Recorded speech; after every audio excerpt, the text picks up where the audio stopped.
চুলায় একটা হাঁড়িতে পানি বসিয়ে পানিটা যখন বলক আসবে লবণ দিয়ে দিলাম পরিমাণ মতো।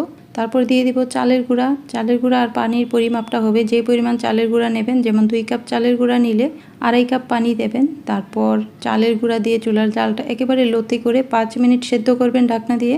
5 মিনিট পর চালের গুঁড়া আর পানি একসাথে ভালো করে মিশিয়ে নেবেন।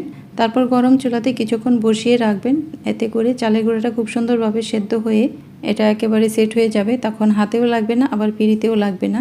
এরপর এটা কিছুটা ঠান্ডা হলে ভালো করে মসৃণ করে নিতে হবে। তো একটু পানি ছিটিয়ে ছিটিয়ে তারপর ভালো করে মসৃণ করে ডোটাকে রেডি করে তারপর এরকম লম্বাকৃতি করে রেডি করে নেব ছোট ছোট করে।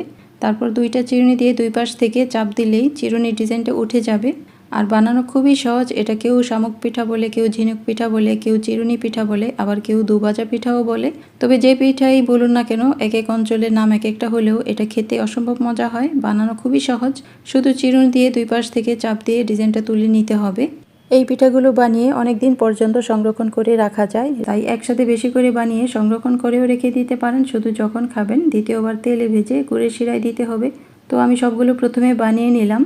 বানানোর শেষে প্রথমে এটাকে তেলে ভেজে নিতে হবে। আর তেলে যখন প্রথমবার ভাজবো তখন এটাকে এমনভাবে ভাজতে হবে যেন কাঁচা না থাকে, আবার একেবারে লালচেও না হয়ে যায়। পিঠাটা পুরোপুরি সেদ্ধ হতে হবে ভাজার সময়। যদি ভেতরে কাঁচা থেকে যায় সেটা কিন্তু সংরক্ষণ করা যাবে না। তাই চুলার জালটা মিডিয়ামে রেখে একটু সময় নিয়ে ভাজতে হবে। হালকা যখন একটু কালারটা চেঞ্জ হবে তখন আমি তুলে নেব।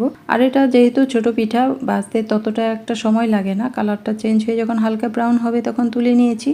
পিঠাটা যখন পুরোপুরি ঠান্ডা হবে তখনই দ্বিতীয়বার ভেজে শিরায় দিতে হবে। তো এখানে আমি গুড় আর অল্প পানি দিয়ে শিরাটা একটু আঠালো হলে নামিয়ে নেব, গুড়ের শিরা করে নেব। আর এই পিঠাটা গুড়ের শিরা দিয়ে খেতে হয়। দ্বিতীয়বার পিঠাগুলো ভেজে তারপর গুড়ের শিরায় দিতে হয়। আর যখন আপনি সংরক্ষণ করবেন তখন প্রথমবার যখন তেলে ভাজবেন সেই পিঠাটাই সংরক্ষণ করতে হবে, আর যখন খাবেন দ্বিতীয়বার ভেজে গুড়ের শিরায় দিতে হবে। তাই এটাকে অনেক জায়গায় দুভাজা পিঠাও বলা হয়। তো দ্বিতীয়বার ভেজে আমি গুড়ের শিরায় দিয়ে দিলাম। গুড়ের শিরায় দিয়ে এটা আবার বেশিক্ষণ ভিজিয়েও রাখতে হয় না, শিরায় দেওয়ার সাথে সাথেই শিরা ভেতরে চলে যাবে, শিরাটা শুষে নেবে।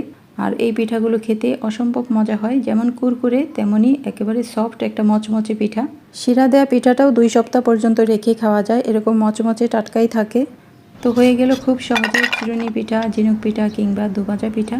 আপনারাও যারা এখনও বানান নাই বানিয়ে দেখতে পারেন, খুব সহজ আর খেতেও বেশ মজা। ভালো থাকুন, আল্লাহ হাফেজ।